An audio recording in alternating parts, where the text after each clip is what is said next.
Hello, everybody. Welcome to Let's Talk Football. My name is John Halpin alongside Chris Palmer. Chris Palmer, Merry Christmas, brother. Merry almost Christmas. Merry almost Christmas to you, and a happy holidays and Merry Christmas to everyone who watches. This is our second Christmas special. Another year getting ready for Christmas. You like the hat. You like the hat. I know you do. Gotta take that hat off. It looks like it belongs on a polar bear flush doll. In all fairness, this hat is very tight, so I'm just gonna take it off. I gotta get me my own Christmas hat again. But we wish you all a wonderful holiday season, and with the season also comes some Christmas time football. And, man, we have a lot to get to. But first, before we get into our Week 15 recap, we do have some news. Longtime Steeler legend Franco Harris died as of today, as of this recording. He was 72 years old. He was a part of that Steelers dynasty back in the 70s. And we just want to say rest in peace, Franco Harris. Yep, rest in peace, Franco Harris. It is a sad day for football when someone of such notoriety passes on. Everyone knows that he was the recipient of the Immaculate Reception, which is still to this day known as the single most iconic play in NFL history.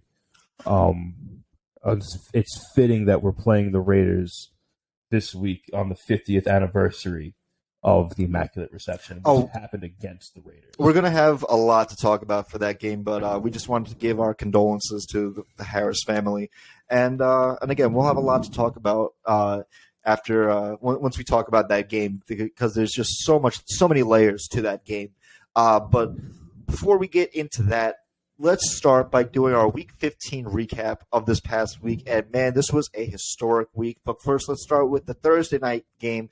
The San Francisco 49ers defeating the Seattle Seahawks 21-13. Man, Brock Purdy looked good. Brock Purdy is, he's the flashy thing out right now. Mr. Irrelevant starting to show a little bit of relevance. Good win for San Francisco. You got to remember the arsenal that kid has to throw to. People are looking at it like this. You got to look at it broad spectrum. That team is ready to win the Super Bowl. It doesn't matter who's behind the center right now. It surely doesn't. San Francisco looks like a great, well-oiled machine. Correct. But let's move on to the Saturday slate of games. And, man, we had a historic game on the early window. The Minnesota Vikings defeating the Indianapolis Colts 39-36 in overtime. It was the largest comeback in NFL history. What a comeback. My God, Matt Ryan now on the receiving end of not only, as we all remember, that Super Bowl lead that blown, largest in history. Yeah. There is now the largest score in regular season history with this one. He also holds the largest lead blown in NFC Championship history when he lost to the 49ers. And he also holds the largest lead blown in international game history. Matt Ryan. What's happening? Oh, man. The Colts had a 33-point lead going into halftime, and Minnesota just kept coming back. For the past two games, Indianapolis has been outscored in the fourth quarter 55-0. Wow, so they don't know how to put a game away. They do not. So the Colts have a lot of work to be doing later on in the offseason. But great win for the Vikings. They clinched the NFC North, and they will get a home playoff game in January. So that is real good for the Vikings. But let's move on to the midday Saturday game. My Baltimore Ravens losing to the Cleveland Browns 13-3. This was a boring game, honestly. This was a very boring game. Not a lot happened in this game. Justin Tucker missed 2 field goals, which is very uncharacteristic of him. But it was just between the 3 games this weekend, this was by far the worst out of the 3. Because that Miami-Buffalo game, that was a great game. The Bills beat the Dolphins 32-29. That was a good game. Yeah, that was a great game.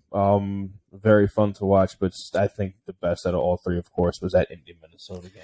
It's definitely in contention for Game of the Year, yeah, along with the other Minnesota comeback between Minnesota and the Bills.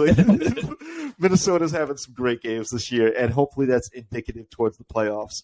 But let's move on to Sunday's slate of games. Bless you. Bless you. Woo. Starting with the Philadelphia Eagles beating the Chicago Bears 25-20, but Jalen Hurts hurt his shoulder in that game.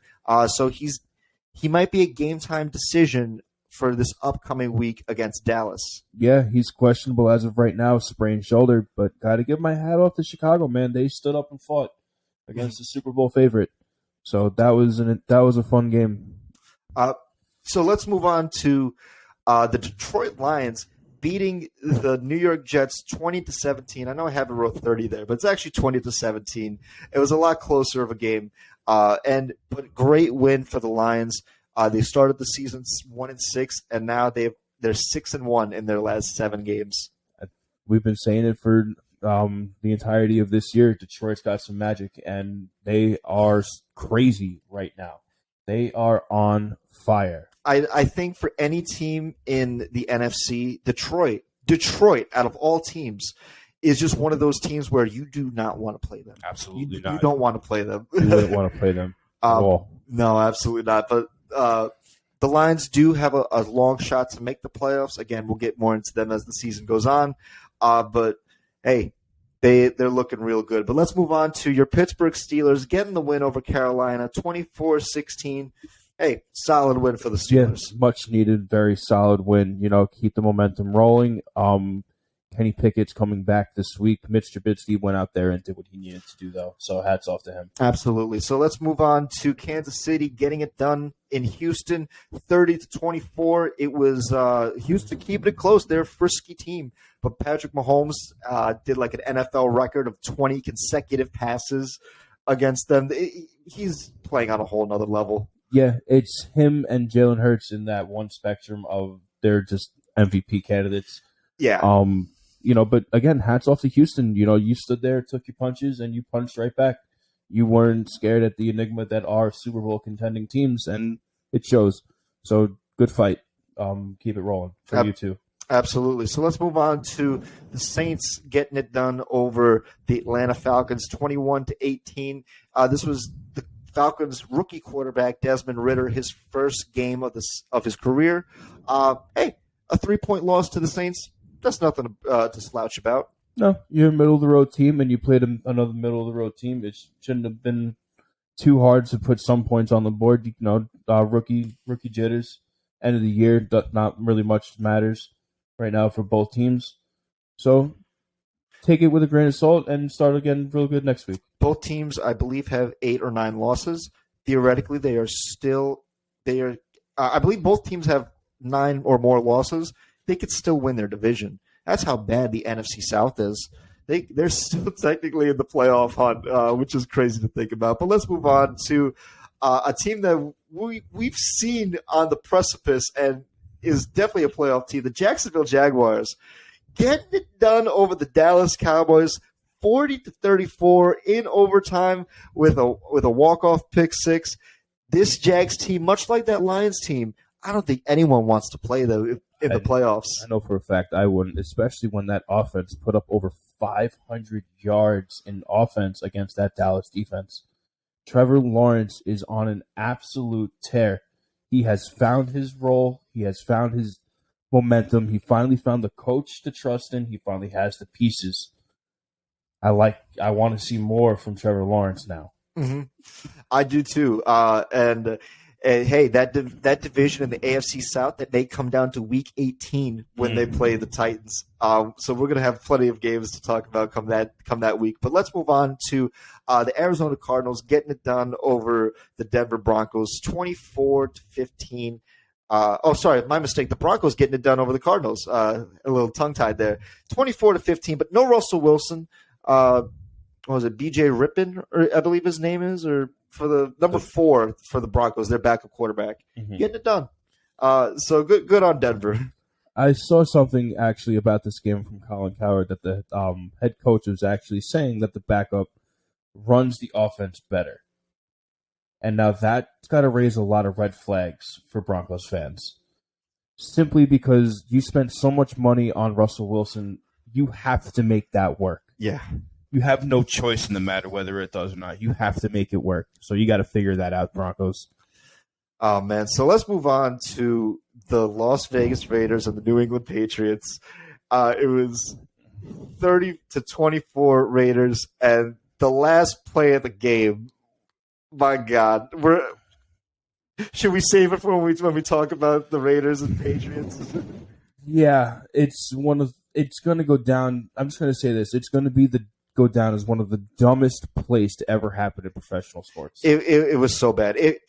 Pause this video, watch that play. You just look up Raiders Patriots. You'll see the play, and it's just hilarious. There's just no reason. But let's move on to the Chargers getting it done over the Tennessee Titans, 17-14. It was a close, low-scoring game, but gotta give it to Justin Herbert getting it done in the last drive, setting it up for a game-winning field goal, drove 52 yards.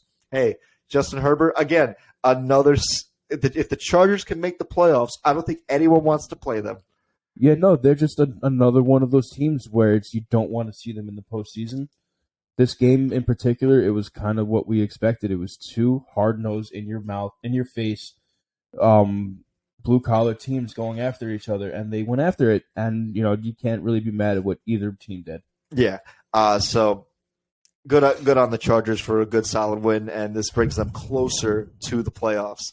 Let's move on to Cincinnati Bengals getting it done in Tampa Bay, 34-23. But Tom Brady put up 17 points in the first half, and the Bengals put up 34 unanswered points, and it was not even close. In the second half of the game, the Bucs committed 5 turnovers.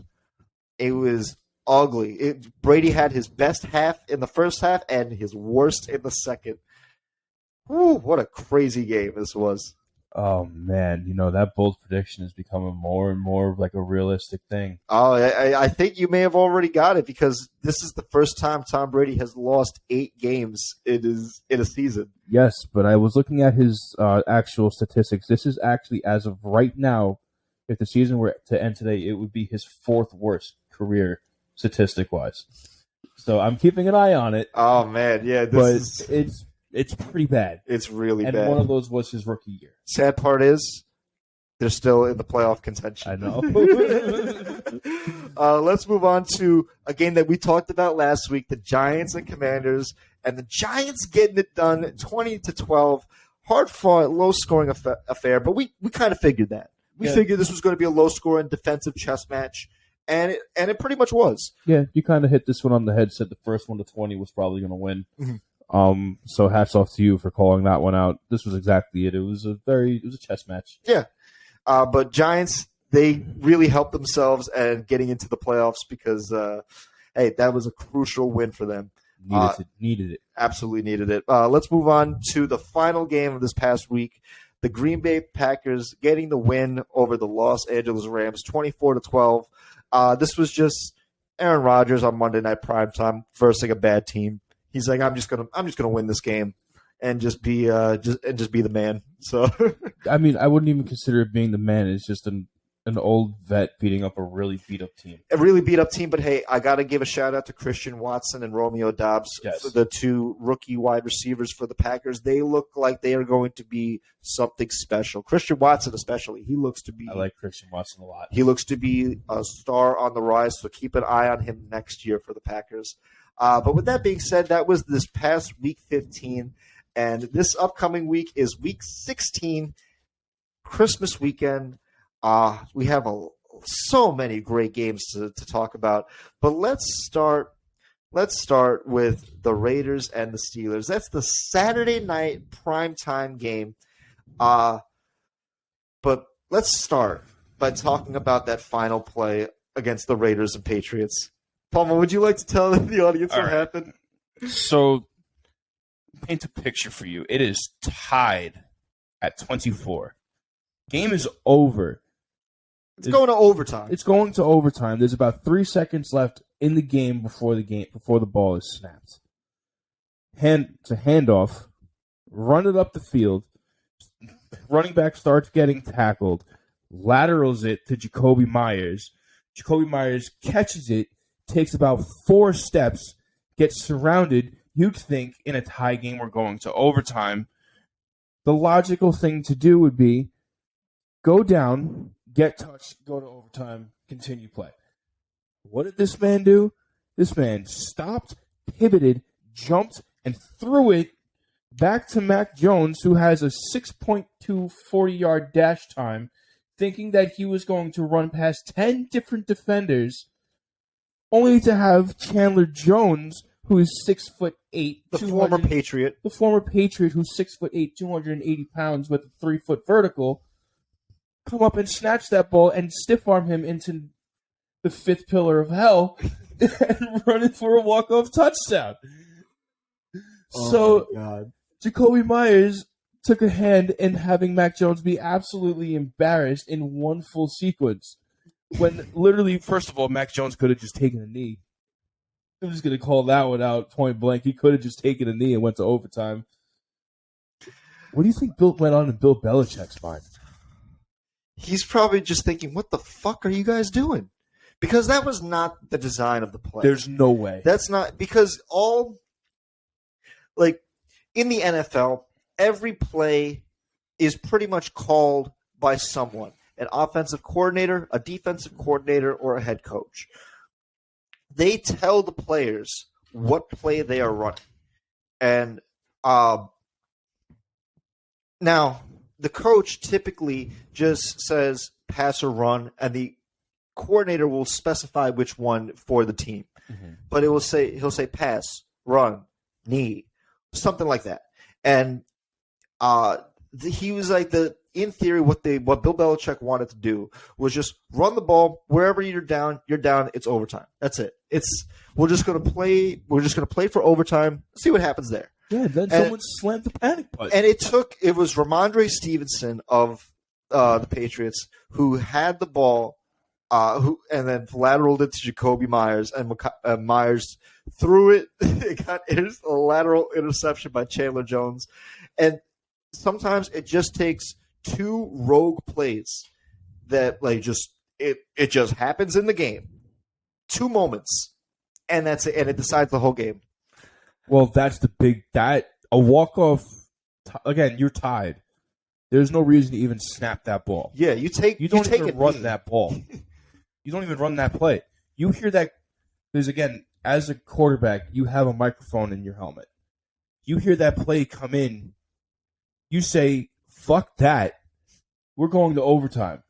There's no reason to try and get closer right now. There's 3 seconds left on this clock. I am going to take a knee, and we are going to go to overtime. Unless he made a poor move, and that came in on the mic, just knee it out, blah, blah, blah, and you tried going for the win. We don't know what happened between then and there, but that was not the design of that play. No, it was wholeheartedly. It was Ramondre Stevenson deciding to lateral it, be like, hey, because I think that he panicked. And you know what it was, is he broke off for 20 yards, and he's like, oh shit, we might actually get this. We have a chance. We might, and then the safety started to close in, and he's like, oh, maybe if I lateral it, I can give it to Jacoby, and Jacoby could do something with it. And Jacoby got the lateral, and he panicked, and just said, I'm just going to toss it to Mac Jones. And it's one for the ages. It really is, because the fact that Chandler Jones was the one that got that walk-off touchdown is so fitting, because Chandler Jones was a former Patriot. He was, I believe, drafted by the Patriots, played there for a couple of years, and then he went to Arizona for a couple of years. And then this is his first year with the Raiders. Mm-hmm. So this is his first year with the Raiders. And, man, this was probably his biggest moment as a Raider. And because he hasn't been as dominant as he's been. Last year he started the season with 5 sacks. This year he has, I think, 5 or 6 sacks, but he's statistically regressed. Mm-hmm. But the Raiders just don't have a good defense in general. They really don't. As much as again, their offense, they're loaded on offense with talent. Their defense has a lot to be desired. But for Chandler Jones to get that walk-off pick from the Patriots, it's so fitting and so poetic. You couldn't have written it better. And there's no way that play was ever written in the stars, perhaps. But you bring that to a Hollywood script, an executive, they say this is absolutely ridiculous. Oh yeah, you can't even teach that. This play is going to be on such a blooper reel for history to come. Yeah, this is one of professional sports' worst plays ever. And it was a walk-off. It was a walk-off win for the Raiders, and good for them. You know how there was the Immaculate Reception? Yeah, that's the reception that lives in infamy. This is the demasculating reception. It's the deflating situation. It was the deflating reception. It was so bad. It was ridiculously bad. But, hey, for the Raiders, they're still alive in the playoffs. Yeah, they could sneak in for that 7th seed, but it's going to be tough because that division is tough. The conference is even tougher. They won. You know what it was for the Raiders is they lost a lot of games that they could have won. They really could have won. They started 0-4. You remember? Yeah. No, their issues in it's the same thing with like the Titans. Their issues in the early on is the reason why the division is still wide open. It's just that simple. They should have been the front runners out of the gate, and they just decided to blow 4 or 5 games in a row. And here they are now. Now they're scraping for wins. Think of how many fourth quarter blunders the Raiders have had throughout this season. For them to be on the other side of a blunder is amazing. It's poetic. Because remember earlier on in the season, Hunter Renfrow fumbled week 2 against the Cardinals, and it was a fumble recovery walk-off for the touchdown in overtime. Let's not also forget the play that happened in September when I believe it was, again, Hunter Renfrow and Devontae Adams when they collided. That was against the Chiefs. That was in October. Yeah, and they collided with each other. That was my next one I was going to bring up. And so there's so many memorable ones where they do. But again, on the flip side, they also have walk-off touchdowns by Devontae, 60-yard bomb touchdowns by Devontae Adams. Right. As walk-offs against the Broncos, they had it. Raiders, again, they lost a lot of games that they could have won, a lot of one-score games. And those one-score games really could have decided their fate.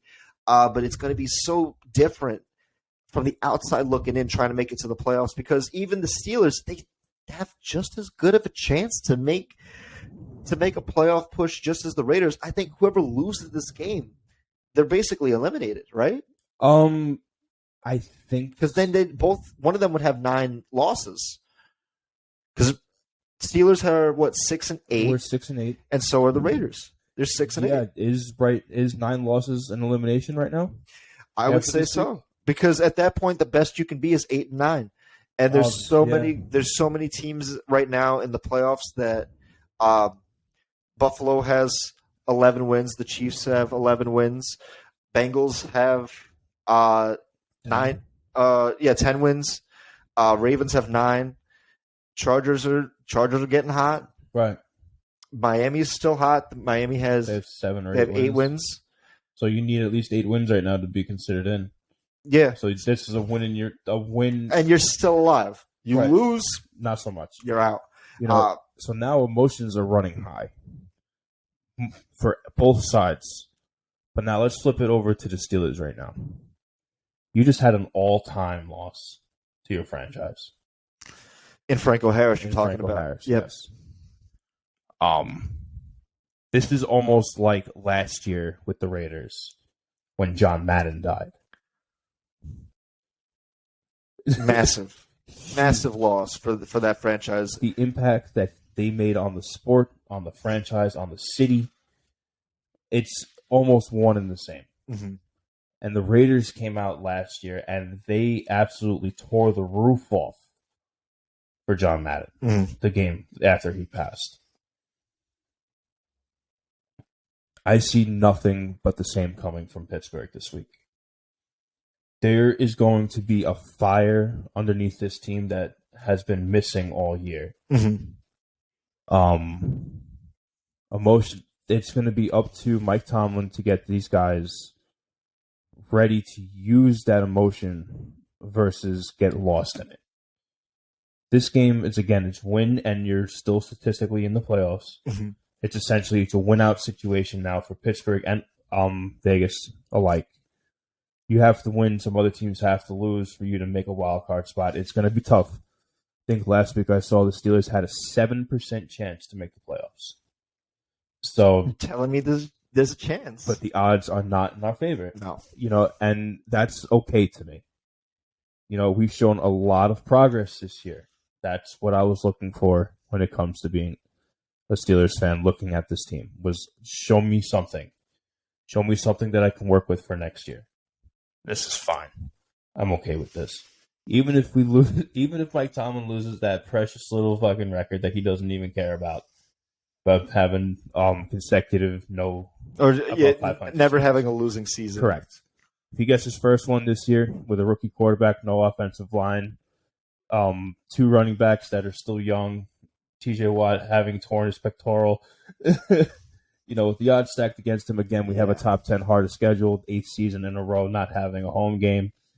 So, and for the first game of the season, yeah, right, it's crazy. Like, honestly, Mike Tomlin, if there's any coach in this league, it's Mike Tomlin that I believe is going to inspire the team. And because the Steelers play hard for Tomlin year in and year out, and you could see it too. The Steelers, he is a Steeler through and through, and he understands the significance that Franco Harris had to the game of football. Franco Harris, again, he was a running back for the Steelers back in the 70s. He was a 9-time Pro Bowler. Top 15 all-time, I believe, in rushing yards. 4-time champion. Mm-hmm. And this man was the heartbeat on offense for the Steelers. Of course, they had that steel curtain, but that was defense. But that's the defense. For the offense, he was the heartbeat, and that's what this was in a time where teams were not passing the ball a lot. I mean, granted, they still even had Hall of Fame receivers of Lynn Swann and John Stallworth, but Franco, he was just so different, iconic. And again, 50 years ago, on December 23rd, was the Immaculate Reception. And it was against the Raiders. It was a divisional game for the playoffs. The season was only, I believe, 14 games at that point. So playoffs were typically end of December, beginning of January or so. So they had a divisional playoff game, and the Raiders with John Madden and Jack Tatum, Ken Stabler, and in that game 50 years ago. This game changed football forever. Like it's not an exaggeration to say that this game changed the way football was perceived in America. Also, at the time, a couple years prior to that, was the Joe Namath game against the Colts. The merger game. The merger that happened after that, yeah. But it was the Joe Namath guarantee. And upset when the Jets won their first Super Bowl. That game changed because both AFL and NFL were merged at that point, as you alluded to. But in the 70s, it was just now it's the NFL as we know it in its infancy, in its pure infancy, and like the Steelers never had success. They never had a playoff win prior to that season. I believe that season was when they won their first playoff game. 1972. Yeah. Yeah. And so this game against the Raiders, like, this is a rivalry. This was a rivalry back in the 70s. And because every game meant something. Every game mattered. And it seemed that these two teams were always meeting each other in the playoffs too. And so this Raiders-Steelers game, it is so historic. And it's so iconic because there's so many great moments between the two teams. And now, 50 years later, almost to the day, this game matters so much to these teams this season right now. Like, which team can get on track? Obviously, like, looking back at it, looking 50 years ago, these teams have been through so much. The times have changed. The game of football is a different game what it is today than what it was then. Speaking of, I sat down to watch the Immaculate Reception this morning, actually. Like, it's on Reel, of course. So I'm The play watching or the game? Not the game. I haven't sat Okay. down to watch the game. I watched the play, the Immaculate Reception. I watched it. If you see the hit that Lynn Swann takes from Jack Tatum, holy shit. You want to talk today? Ejection, fines, suspension. You're probably known as a headhunter. Back then, That's just another that's tackle. a clean hit. That's just another tackle. For everyone who watches, I implore you to watch this. Of course, watch the Immaculate Reception happen if you've never watched it, because it really is. It's so iconic that they have a statue of him in the Pittsburgh airport that people stand and do the stance in which he caught the ball for a picture with him as a diagram behind you.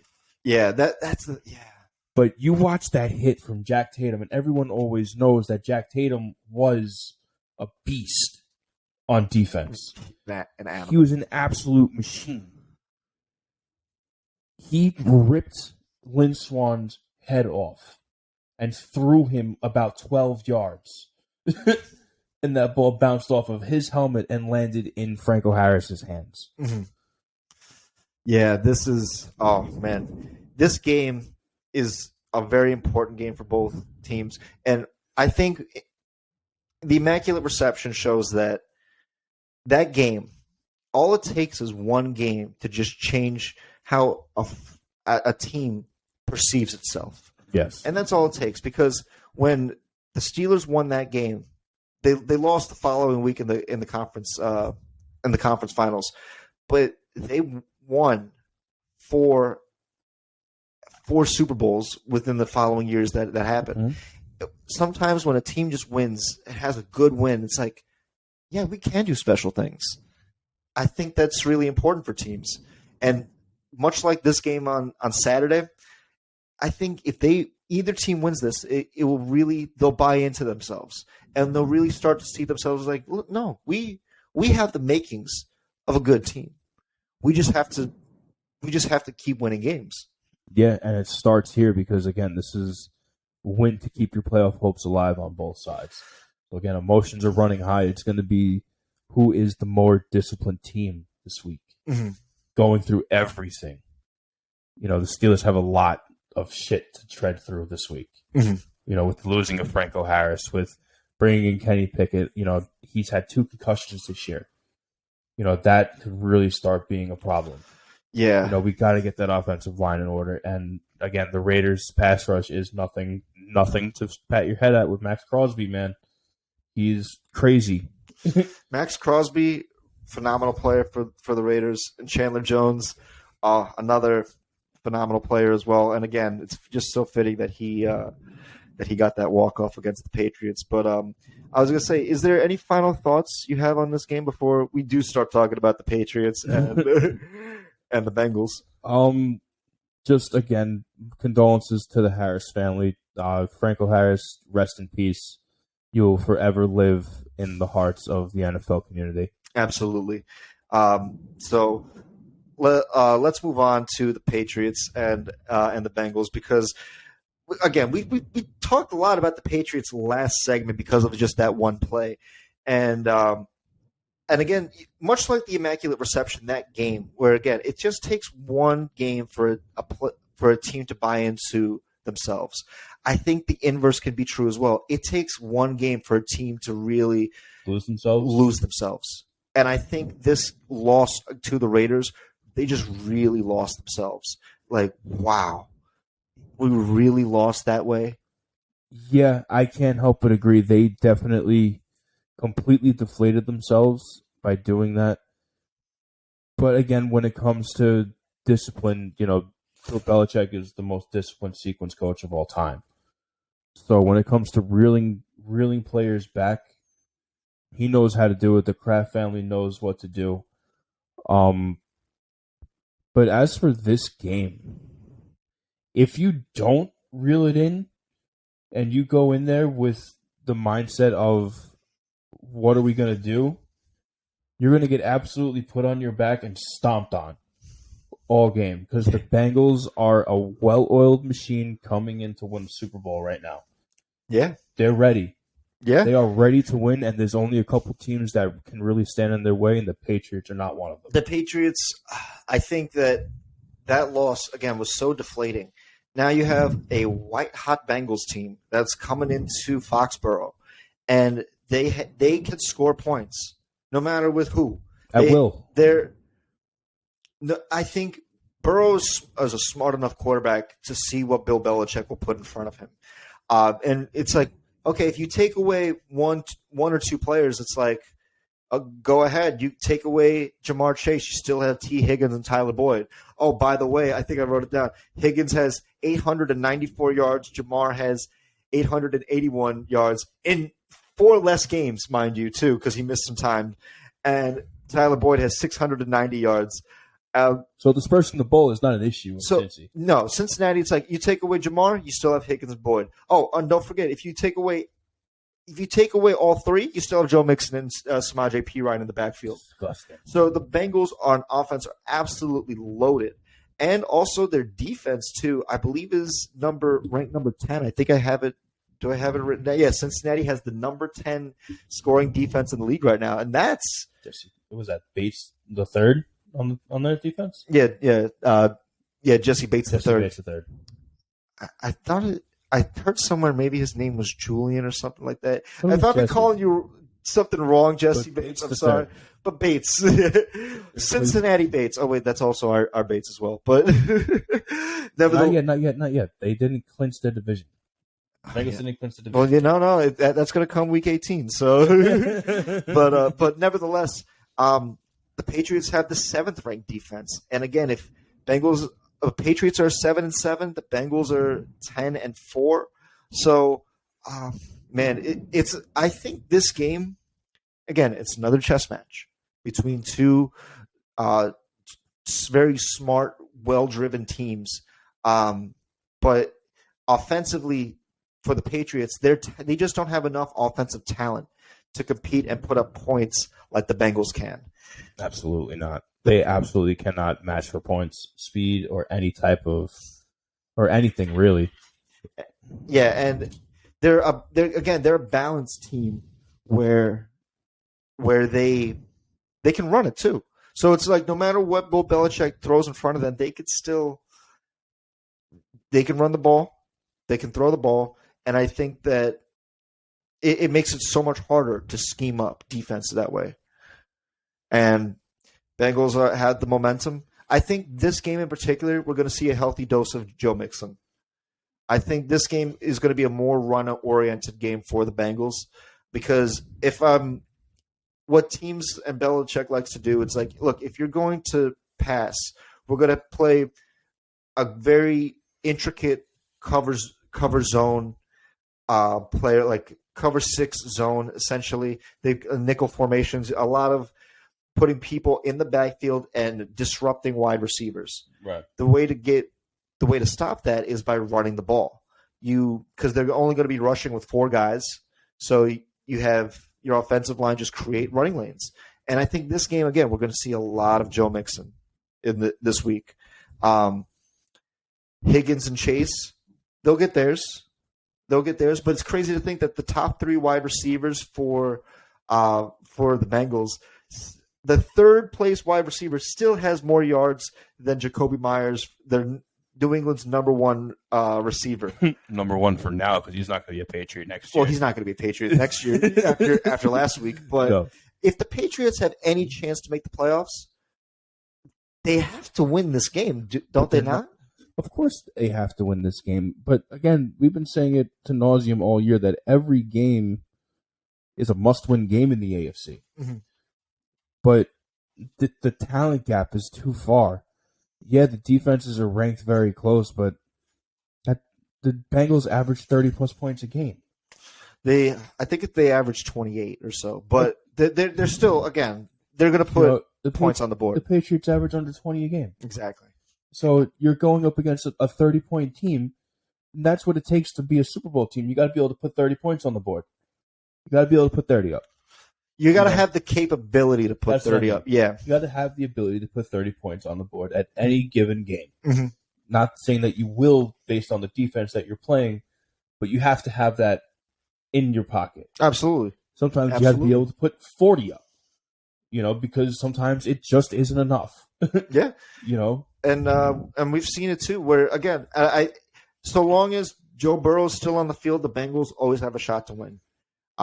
Because he has made Cincinnati his home.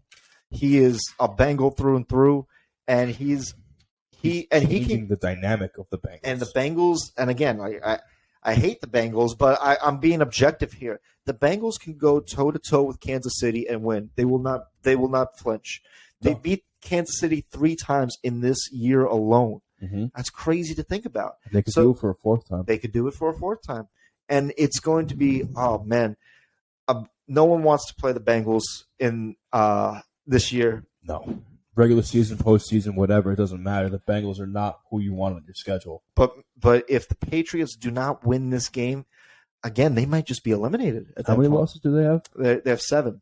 So they're still alive. And it helps that they also swept the Jets too, because they will have a tiebreaker over the Jets. Mm-hmm. Jets, man, I don't know what's happening with you guys. You guys started off hot. Now, but quarterback issues. Yeah, no. But Patriots are still alive. If they lose this game, it really hurts their chances. I think they have to lose 2 more games, and then they would be out. Yeah. So this is going to be tough. And the Bengals, they're white hot. And then next week, week 17, they play the Bills Monday Night Football. So that's for a fact we are going to be talking about that game. So wow. We will be talking about that game. That's a goodbye, Patriots. But that's a playoff game. That's a playoff game right there. And this right here for the Patriots, this could be a first-round playoff game if they play their cards right. But it starts by winning right now in the regular season. They absolutely have to treat this as a playoff game, like a win-or-go-home situation, because that's pretty much where they're headed. They're heading pretty much to the draft board. Because, again, the Patriots made no moves this past offseason. Let's not forget that. Mm-hmm.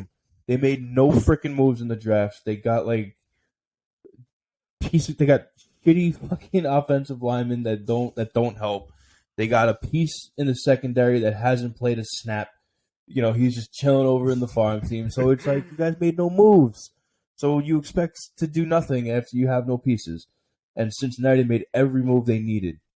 And look at how, in the beginning, it was rusty in the beginning. It was a slow start, with that quote-unquote insurance policy of an offensive line, spending $75 million on 4 different offensive linemen that you expected to be good out the gate. Everyone did. But now, you're off to the races. Full chemistry is in effect on offense. They have gotten better since the beginning of the season. They continue to get better. Burrow still gets sacked. It's just a part of the game. He still gets sacked, but they have gotten better. And like you said, it's that chemistry. Chemistry is there, and come next year, that's going to be an impenetrable wall. That wall is going to be impregnable. It's going to be so hard to stop. Yeah. So, any final thoughts on this game?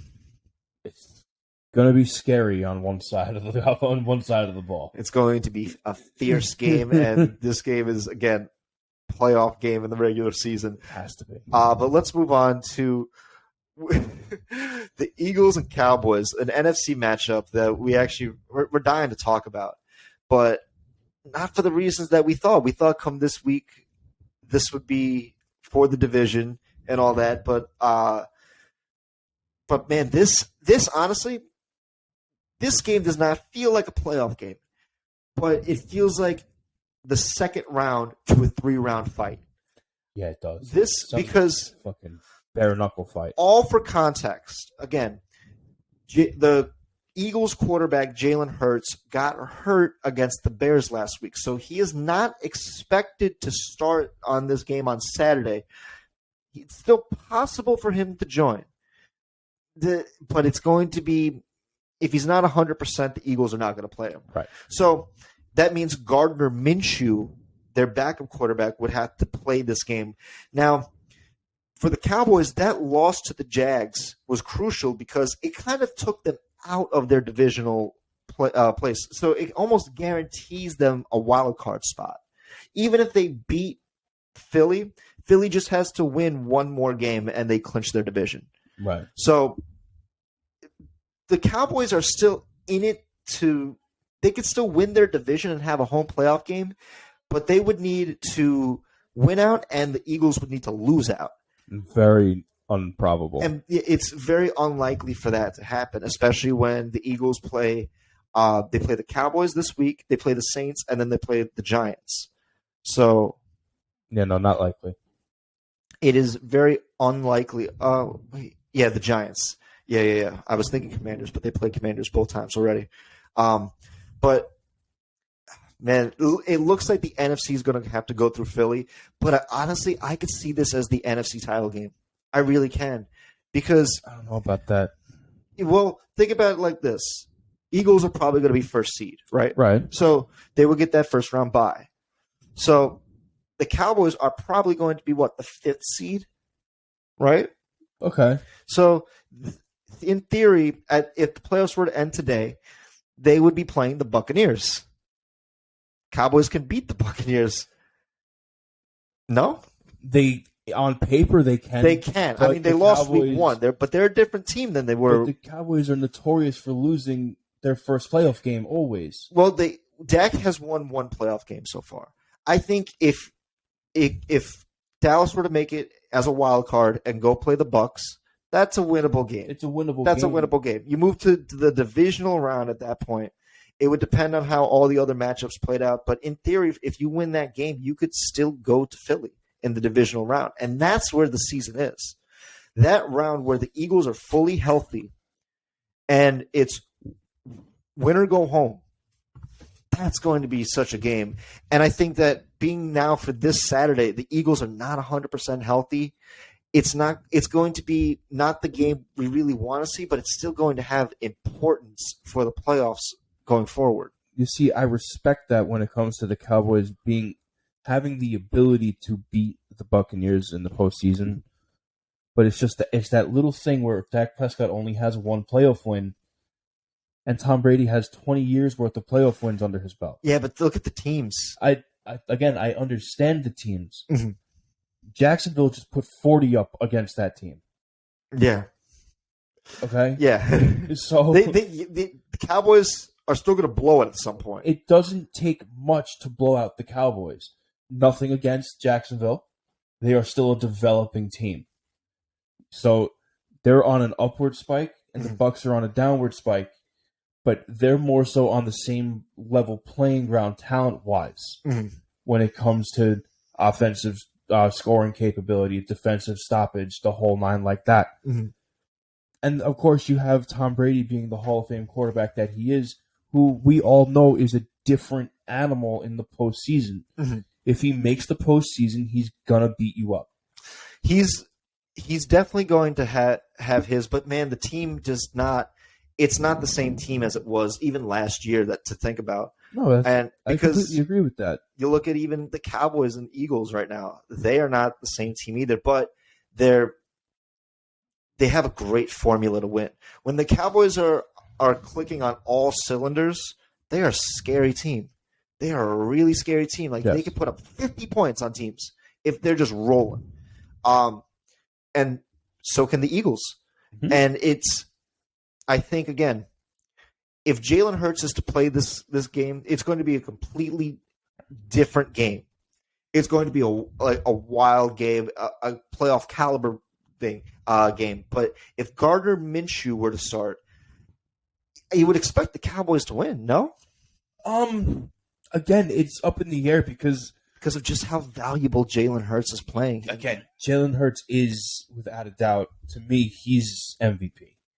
With the impact he's making on the team and the detriment at which they're at now with him gone, to me, because everyone feels that you feel the air gets sucked out of everyone. Like, oh shit, he went down. What are we gonna do? Gardner Minshew can still win you games.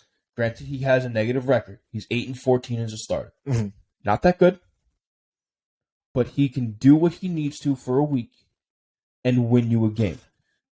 against that Cowboys defense, that's tough. But Cowboys, with that arsenal that you got, it's the same thing like Brock Purdy. Brock Purdy's Mr. Irrelevant, and he's scoring points with that arsenal, with that team. Yeah. It's pretty much putting the same situation. You're putting Mr. Irrelevant. Gardner Minshew's kind of irrelevant now. But you're putting him in the place of who you need in front of a team that's ready to win a Super Bowl. So no, I like that comparison between how Gardner Minshew has to get it done and also Brock Purdy, where the team is loaded. The team is ready. The team is the again. team's essentially cruising on autopilot.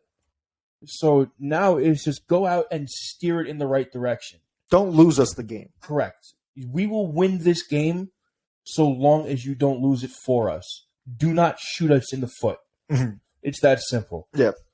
And please, for the love of God, don't hurt nobody. Oh, don't hurt anybody. Don't put a receiver in the line of sight where you can get your head ripped off against this team, because the Cowboys defense will rip your head off and make you pay for it. Yeah. They have some nasty, nasty physical hitters on that defense, and it would be a shame to watch someone on the Eagles go down right before the postseason. Yeah. This is, again, their first matchup this year, Dak wasn't there. Their second matchup, Hurts is probably not going to be there. Right. When round 3 happens, and I say when as if it's inevitable, because I feel it probably is. Okay. Just the way how the playoffs are shaping up to be. We have a healthy Dak and a healthy Jalen Hurts for all the marbles. That would probably wind up being game of the year. It very well could be. And a division rival, divisional playoff. Oh, it's like the Ravens Steelers. Let's not go that far. When shit gets meaningful. But, man, that's going to be a big game. Because think of it like this. Playoffs were to end today. Dallas goes to Tampa. Giants go to San Fran. And Washington goes to Minnesota. I think Minnesota wins that. Minnesota takes that. San Fran takes that. And Dallas takes that. You said it's San Fran and who? The Giants. 50-50, but I would say the Giants on that one. I would say the Niners. Just humor me. So in that bracket, that scenario, 49ers would then go to Minnesota, and Dallas would then go to Philly. Yeah. So it's very possible that this could be a playoff game in Philly, and I'm looking forward to that. I'm looking forward to this game without a doubt, but the idea of having a 100% healthy round 3 between these two teams, it's something I truly can't wait for, even though it's probably going to happen next year as well, but that comparison to the Steelers Ravens is still a stretch, mate. I'm just saying that. I know. I know. Well, hey, when you're playing a rival in a playoff game, it makes that game there. You just sucked into that game, man, because you could feel the animosity between the two teams. Yeah. And there's no love lost there between those two teams. And especially not between the Eagles and Cowboys. No. So any final thoughts on this game? Going to be a very tough game. Hopefully, Jalen Hurts decides to play, but if he doesn't, hope he's back the next week, because they are going to need him.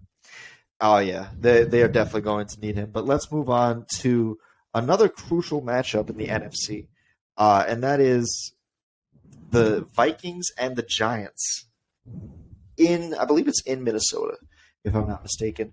But, man, Giants came off a nail-biter game against Washington. Great win for them. Solid win for them. They needed it.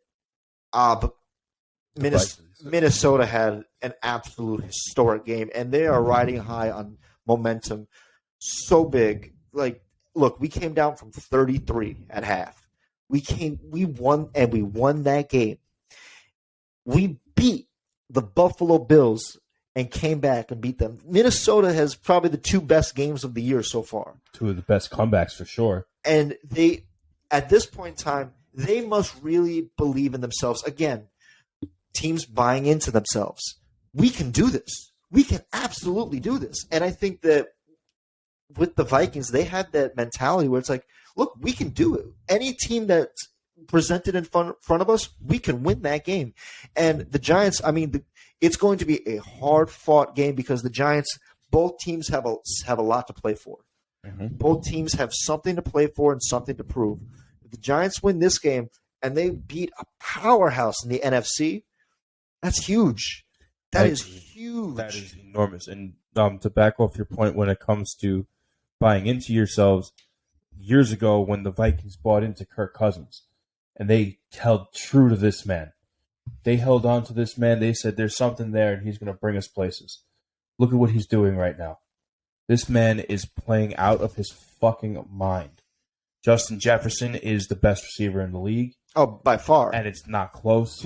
And then you have Adam Thielen coming in clutch. He's not doing much in fantasy, but he's still a great receiver. I want to give a shout-out to KJ Osborne. Yes. He was number 17 on the Vikings, a wide receiver. He had a monster game against Indianapolis, 157 yards receiving, and he looks like a great number 2 to Justin Jefferson. And it's crazy to think about just the amount of talent the Vikings have. Their defense is not that good. Let's be honest. No, it's not. It lets up a lot of points. And we love it does let up a lot of points, man. But we love a lot of players on that team. It's a smart team. But when they go up against some of the juggernauts in this league, it's tough. But they do find a rhythm. They have a formula to win. It's like, look, we're gonna just give it to our playmakers. Justin Jefferson, KJ Osborne, TJ Hawkinson, Dalvin Cook, who had another monster game too. And but he's becoming very inconsistent. He's one game he's on fire, one game. Oh, I believe me, I know. I know he's inconsistent. One game he's on fire, one game he's not even there. Okay, wait. I just want to just pause real quick. We don't talk about fantasy a lot real quick. I have Dalvin Cook on my fantasy team, and I had him on the bench because I'm like, I don't know. 39 points on my bench. I'm like, you fucking kidding me? But nevertheless, though, it just goes to show it's like they don't have to rely on Dalvin Cook. They don't have to rely on Justin Jefferson. They just know that these guys are just special. And KJ Osborne as well. And like these guys are special. Just give them the opportunity to make plays, and that's what they'll do. Remember what we said a couple weeks ago. If you're an offensive player, what does it mean to make a play? It is to guarantee the progression of the ball. And that's what the Vikings do so well, is that Jefferson and Osborne, Cook, TJ Hawkinson, they all know what it means to fight for yardage. Fight for every yard, and because every yard matters, and that historic comeback just proved it. Every yard mattered. Yeah, but on the other side of that field, on the Giants' defense, man, they know how to make a play on defense, and they know how to take and rip every yard away from you. Mm-hmm. So the Vikings, yes, I agree, they are on a high that no one's ever seen before. In the history of the league, when someone's down by 30, it's over. It's over. It's like, I saw it was the record of teams that were down by 30. It was like 1,300 wins to the 30-point progressor, 4-1. Yeah. So that doesn't happen. Before that comeback, it was between the Bills and Oilers back in 1992, a 32-point comeback held by Frank Reich at quarterback for the Bills. Right. Frank Reich, does that name sound familiar? He was also the head coach for Indianapolis this year before they kicked him. Oh, that's right. And then Jeff Saturday came in. And so you get rid of Frank Reich, and then boom, comebacks happen. But man, got to give flowers to the Vikings. It was real good. But the Giants, I do want to give a shout out to one player in particular, Julian Love. That may not be a name that you're familiar with, but number 20 on the Giants, their strong safety. He has 114 tackles this year. Good for him. 73 solo tackles. As a safety, my God, you are playing at a phenomenal rate, and people need to know Julian Love more because that is for the Giants. it kind of clarifies why they've been having great success defensively, where Julian Love is in the backfield playing the deepest of the deep and keeping everything in front of him. Well, the reason, not to disrespect what he's doing, the reason why is because of Kayvon Thibodeau. He's now going on his 5th game in a row with 10 tackles or more. He's a rookie, too. As a rookie. And last game, he got 11 tackles, 3 tackles for loss, a forced fumble recovery, and a touchdown. So, like, the forced fumble picked up for a fumble recovery for a touchdown. Yep. We're absolutely playing out of his mind right now. So, them two, when you want to look at focal points for defenses, holy shit. You know what that reminds me of? It reminds me of Ed Reed, and it reminds me of Terrell Suggs. Let's not go that far, but I get what you're saying, though. In like mentality of how you can now build a defense.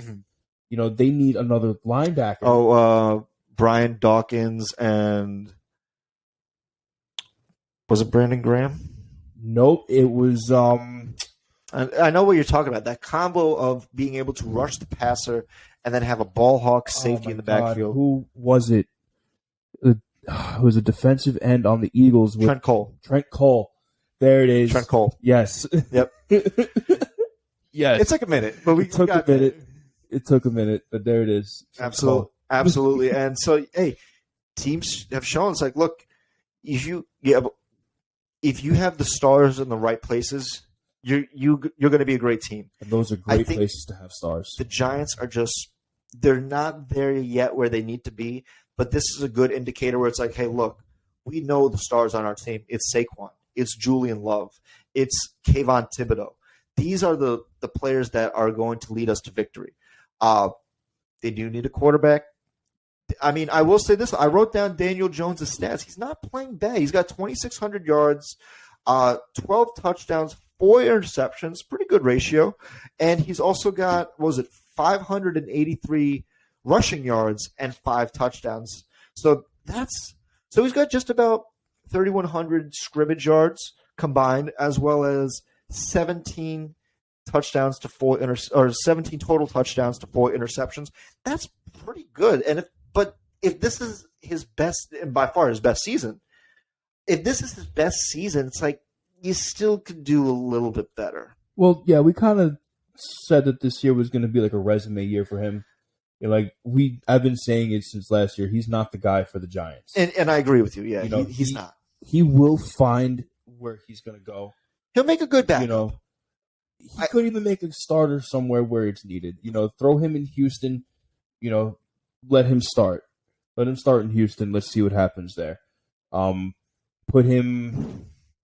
I don't know what other team is desperate for a quarterback right now. Where I would put him? Or put him in Cleveland. I would put him on a team that has a great offensive talent, where you have 3 loaded wide receivers, a 2-headed Hydra at running back, like by immense talent, and a defense that's not the best, but a great head coach. You know what team that is? Sounds like San Francisco. It's Washington.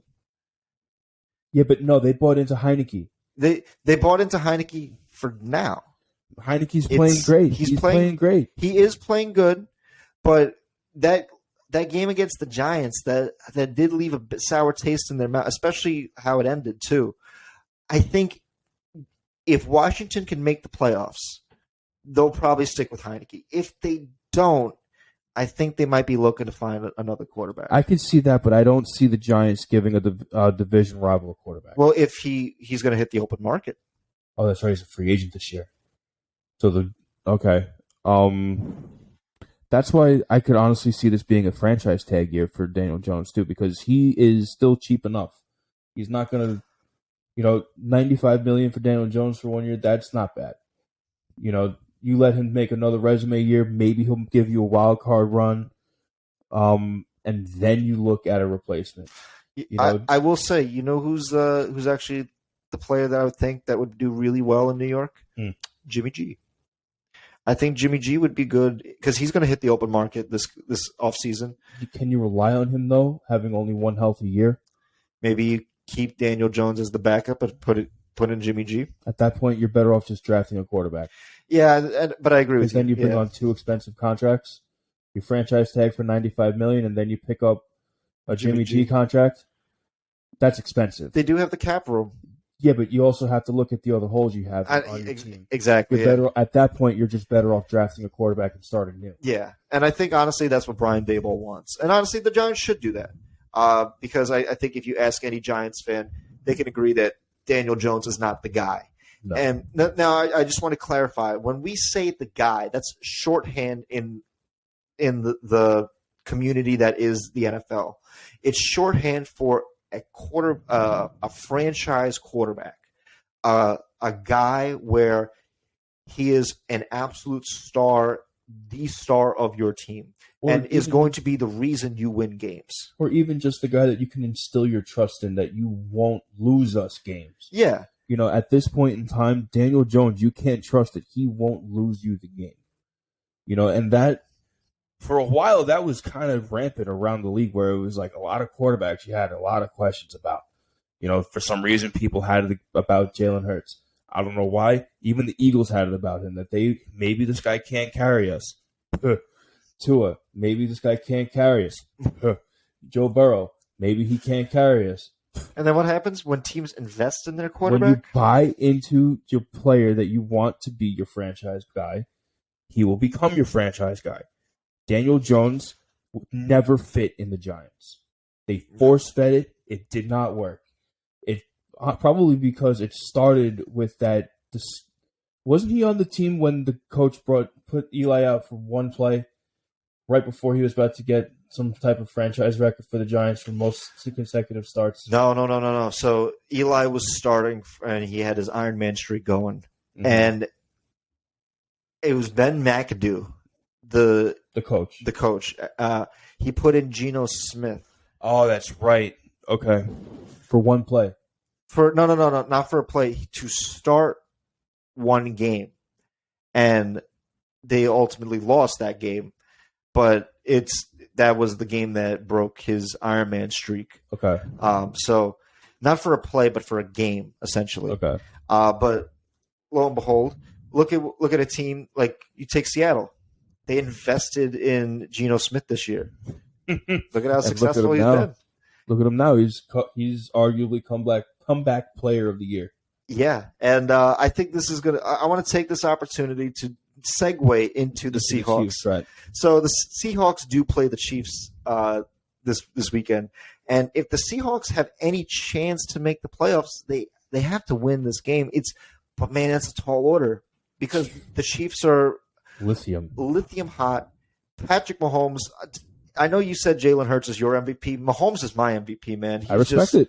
He's just playing so great. Now, I just want to compare these two numbers for you guys real quick. So Jalen Hurts has 3,472 passing yards, 22 passing touchdowns to 5 interceptions. Okay, that's great passing numbers. I think any quarterback would love to have those numbers passing.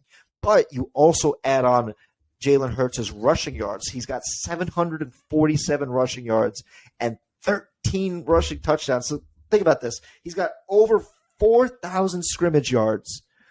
And what's it? 33 touchdowns 35 touchdowns to 5 interceptions. Ridiculous. Now, Patrick Mahomes, on the other hand, he has 4,496 yards, 35 touchdowns to 11 interceptions. But you also add his rushing yards. He's got 313 rushing yards and 1 touchdown. So he's got, nearly 4,800 total yardage and 36 touchdowns and 11 picks. So he's got just under 5,000 yards as a quarterback. For total yards as a quarterback. That's ridiculous. Now, passing yards too, he has a chance to break I believe it's Drew Brees' passing yards record for a season. So if he theoretically gets 300 the next 3 games, he gets a total of 900 yards. That would be, 5,300 passing yards? That's ridiculous. He's on pace to have 5,300 passing yards. I think the record is like 5,100 or something like that. So like he would shatter it. He would have 2,000 more yards than that record. 200. Sorry, yeah, 200 more yards than that record, which is on pace. If he were to have, again, 300 yards in the next 3 games, which he is more than capable of doing. Oh, for sure, especially with the defense he's going up against the next 3 weeks. He is absolutely more than capable of doing it, and I think Mahomes, he's at that point now where he's at that level of elite status where like he's reading defenses, and he knows exactly where the ball's going, and I think just his experience is going to do a lot against this young defense for the Seahawks. Again, Seahawks drafted well. They have a lot of great rookies playing for them right now. Geno Smith has shown that the Seahawks have overachieved this year. They have completely overachieved, and hats off to Pete Carroll for letting them be a great franchise this year. They've been a great team to talk about because going into this year, like you and I said, especially myself, where I thought they would be winless, I'm happy I was wrong because it's so great to see them doing so well with a lot of great young guys that are just so fiery and so energetic. But now we're at that time of season. It's cold. It's December. It's winter football. All that internal fire that they feel starting to cool off a little bit. Seahawks have regressed to the means, as they say, and the Chiefs have been the consistency of excellence throughout since Mahomes has been a part of. Like Mahomes and Andy Reid have been together. You want to talk about cooling off? We're going to have one of the coldest weeks. That's right. That is week. Right. We have holy shit. Let's see if I can find that again. There's like the Steelers are expected to have a -4-degree game. So it's going to be 7 degrees for the Ravens. It's going to be 5 degrees for the Texans and Titans. In Tennessee. -9 in Cleveland for the Browns and the Saints. -6 for this game. And it's going to be -11 for the Bills and Bears in Chicago. There's a massive cold front in the middle of the United States right now. Mm-hmm. And all those teams, like it's Chicago, Kansas City, Cleveland, Tennessee, Baltimore, and Pittsburgh. So all those teams, you look at all those places on a map. It's going to be hit hard with cold. Even here in New York, dude. On Friday night into Saturday, it's going to go from 52 degrees to 16 in a matter of a couple of hours. Well, we are actually recording on the first day of winter. Yes. So happy winter. So, with that being said, man, we have a lot of great games ahead of us this week, man. It's going to be fun in the cold, man. It's going to be a fun, cold week of football. So, Chris Palmer, you ready to make some picks? Yeah, let's make our picks. Let's make some picks for this week. So, first game on the slate, Thursday night, Jacksonville and New York. So, again, this is another cold game, but Jacksonville is hot. I'm taking the Jags. I'm sorry, Jets fans. Zach Wilson's probably looking to start this game, and it's, again, not who you play, but when you play them. And right now, you do not want to be playing the Jags. Yeah, no, you don't want to be playing the Jags right now, especially not with your ace in the hole, Mike White, still hurt. Jacksonville's going to win this game for sure. Next, we got Atlanta and Baltimore. I'm going to take my Ravens. Honestly, going to be cold. It's going to be so brick, but honestly, I don't. It's going to be Tyler Huntley and Desmond Ridder. But I think this game is going to fall on Gus Edwards and Kenyon Drake. And I trust those guys to get it done. So I'm going to go with the Ravens 2 weeks after. Like, it's going to be rough next week and the following week, but we'll discuss that all later on. You guys have really, really let me down the past couple weeks. Well, Lamar's been hurt. Tyler Huntley. Before he went down, man. I mean, even before he went down, I don't know. We have not been playing that well. I'm going to go Baltimore this week, but this may be the last time I go Baltimore. I don't blame you. We play the Steelers and the Bengals after this. So Detroit and Carolina. Give me Detroit, man. Again, they're riding hot. I like what I'm seeing, man. I love Detroit right now. They are so much fun. They're so hot. I want to see them make these playoffs. I want to see them in the playoffs. I want to see them. So let's go Detroit. Seattle, Kansas City. Give me Kansas City, man. But I think we're going to see again, a healthy dose of Isaiah Pacheco and Jerick McKinnon running the ball. I respect that. So it's going to be cold, but hey, I trust the Chiefs. I think I'm going to go with Seattle on this one. The same issues from last season rolled over into this season with Kansas City. That secondary lets up a lot, and I mean a lot of passing yards. And Tyler Lockett and DK Metcalf are on a different freaking wave this year. Geno Smith is getting the ball to them at one of the most precise pass percentage of the league as of right now. Mm-hmm. I think they're going to tear up that defense. It's just a matter of being able to match for points, and I think they can do that if they can hold them down. Okay. So I'm going to go Seattle. New Orleans and Cleveland. I'll say Cleveland. Again, it's not – I trust Deshaun Watson more than Andy Dalton, but I trust Nick Chubb more than anyone in that game. So I'm going to take Cleveland. I think I'm going to go with New Orleans more so just because the only thing that really comes to mind is Cam Jordan. I think he could have a game going around that offensive line, could give Nick Chubb issues, will absolutely give Deshaun Watson issues, because that team does not, unless Jacoby Brissett plays. If Jacoby Brissett plays, it could be different, because they kind of embraced him more because he's been through the shit and Deshaun Watson just came into a team. So, again, they're playing more so for spite. So if Brissett plays, the Browns could win, but if Deshaun's playing, probably not. Okay. It's probably going to be Deshaun playing. Houston and Tennessee. I'm going to take Tennessee, man. Derrick Henry just absolutely destroys the Texans every time he plays them. I agree. He always has a 200-yard rushing game against them. Yeah, that was earlier this season. So I'm taking Derrick Henry, man. He just loves beating up on this team. Yeah, but I'm going to keep an eye out for Houston because they're one of those smack me or smack you harder type teams. Mm-hmm. So I feel like this game could be a lot of fun. Cincy and New England. I'm going to take Cincinnati, but I think this is going to be a lower scoring game than people think. You are a better man than I. I think it's going to be Cincinnati, and it's going to be a roll. A blowout? It's going to be a roll. Okay. They are going to roll them. It's going to be more than a 2-possession game by the end of it. Okay. Giants in Minnesota. Taking Minnesota. I think this one's probably going to be a roll. I agree with you. This is another roll, but at the slight turn of the cards, it could just change. Absolutely. Buffalo and Chicago. Taking Buffalo, but Chicago's going to be – they're feisty. They're like the Texans, man. They're a feisty team. But I'm taking Buffalo because they're just the better team. I'm going to go with Buffalo as well, but as of right now, Josh Allen is questionable to play because of that I've been saying it for weeks, that lingering elbow injury. It's starting to bite him, and now it's going to be cold in Chicago. It's one of the coldest states. Illinois is one of the coldest states in the country. So you're going to go in with an active injury to the cold and try to play against Chicago? It could cause some issues. It's going to be real tough. Washington, San Francisco.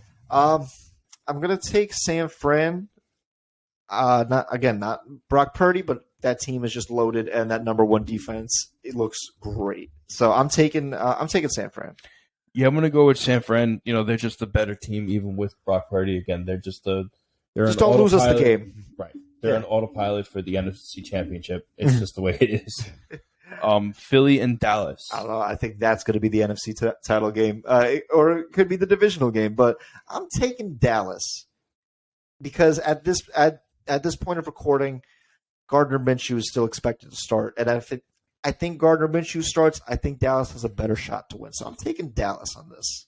I'm going to go with Philly on this one. I feel like that. Again, almost like the same issues with Kansas City. That secondary in Dallas lets up a lot of receiving yards. Mm-hmm.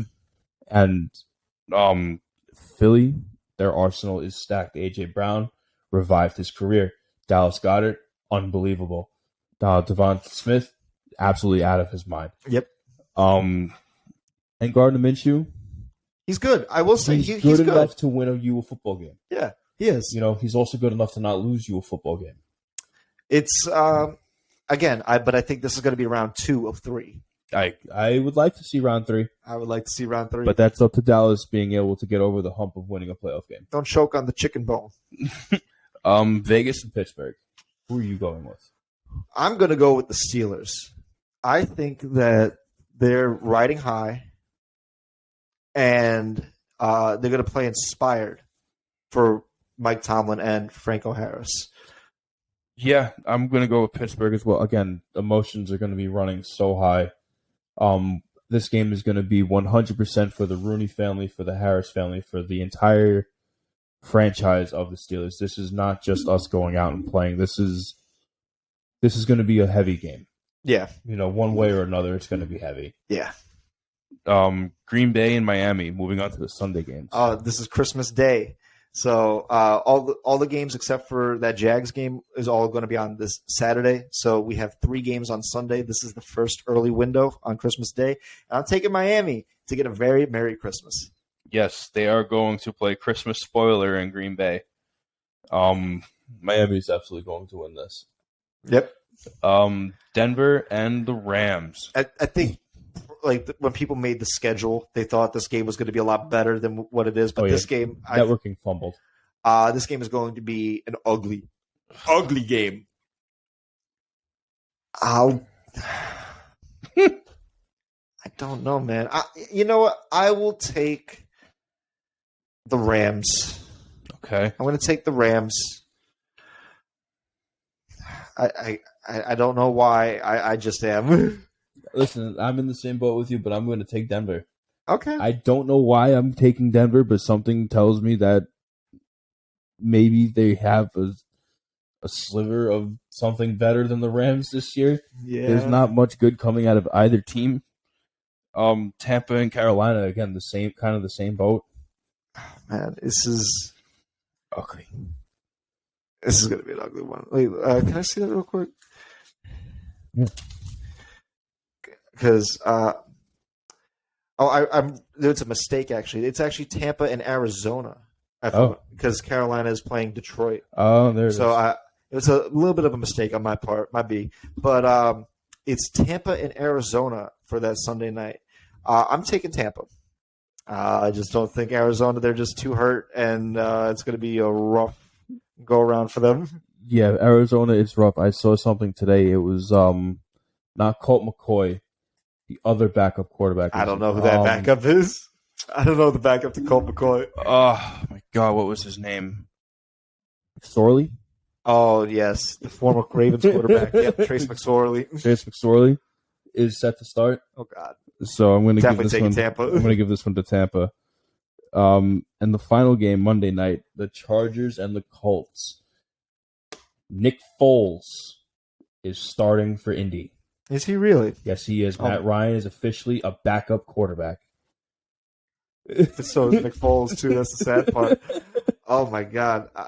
Give me the Chargers. Give me the Colts they're losing, historically losing right now. So 55-0 in 2 games in the fourth quarter. That's crazy. Going up against a team like the Chargers that knows how to score in the fourth quarter. And they are getting healthy, too. Yeesh. I'm taking the Chargers. Yeah, I'm going to go with the Chargers as well. I can't help it. There's no reason to go for the Colts. Mm-hmm. All right, guys. There you have it. There's our games for the week. There's our picks. If you like it, please leave a like, comment, subscribe, what have you. We hope you have a great holiday season. Hold your family tight. Rest in peace, Franco Harris. It's going to be a fun one. Rest in peace, Franco Harris. But we wish, from us to you, we wish you all a very happy holiday. And be safe, and we will see you next week. All right, guys.